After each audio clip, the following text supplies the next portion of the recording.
Bismillahirrahmanirrahim. Bugün 22 Ağustos Selami'nin 28. şehadet yıl dönümü. Bizler Türkiye'li Müslümanlarla beraber tevhidi bir mücadelenin içerisinde hep beraber ailecek yer aldık.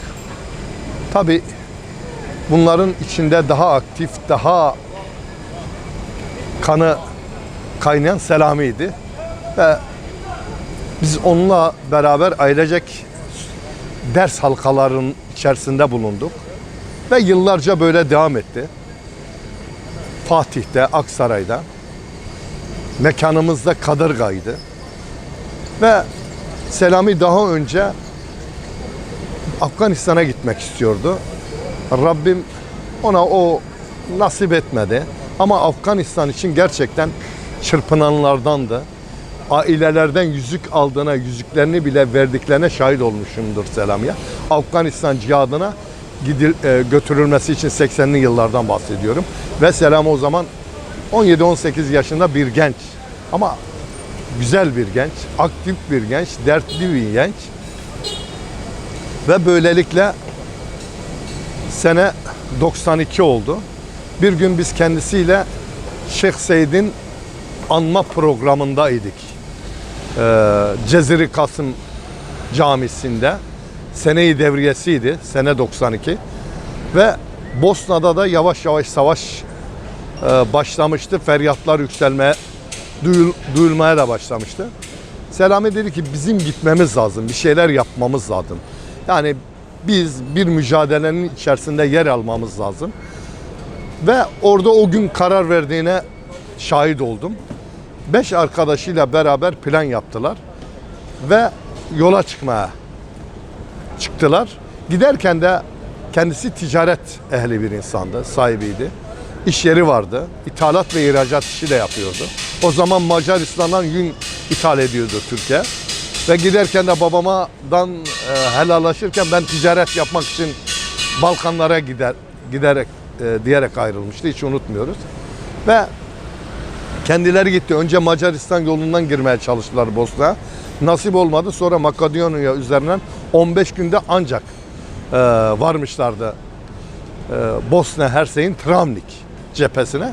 Ve o cepheye gittiler. O cephede Selami ve arkadaşları eğitim yapmaya başladı. Birkaç gün sonra sıcak cephede bir hareket olduğunu duyuyor Selami. Oradaki arkadaşlar da Müslüman kardeşler denen bir silahlı yeni bir kurulmuş bir cephe.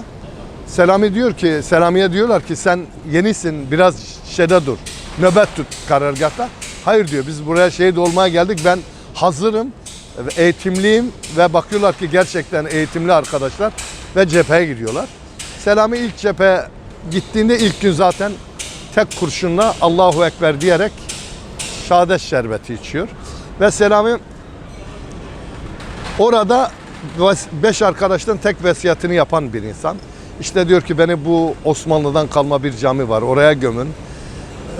Eşyalarım var özel, bunları aileme teslim edin. Ve Beyazıt'ta bana bir gıyabi cenaze namazı kılın diyor.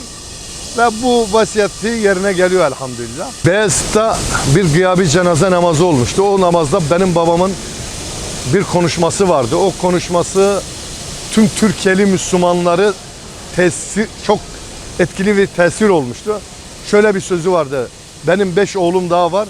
Değil 5 oğlum, 5000 oğlum olsa dahi ben Allah yolunda feda etmeye hazır bir babayım.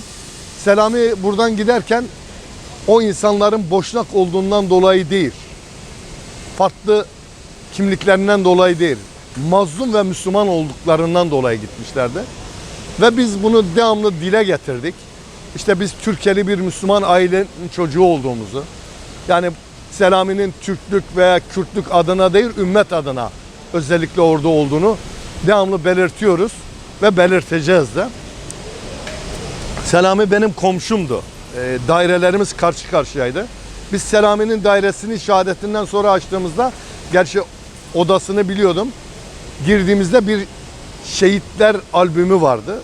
bütün bir odada o şehitlerin ismini görebiliyorduk. İşte Metin Yüksel'den tutun yeni şehit olmuş İbrahim Kızmaz, Orhan Korkmaz, Muhammed Ata,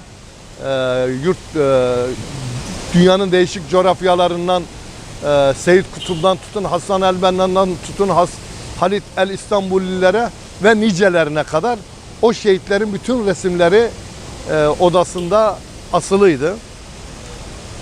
Ve Selami'nin şehadeti ve ailesinin şehadetine sahip çıkması Türkiye'de bir çığır açtı. Türkiye'li Müslümanlarda.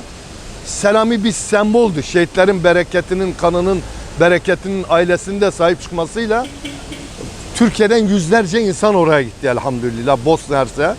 Ve şu anda orada bizim 25'in üzerinde şehit kardeşimiz var, gazilerimiz de var. Elhamdülillah Bingöl'den şehitlerimiz var. Çanakkale'den de şehitlerimiz var.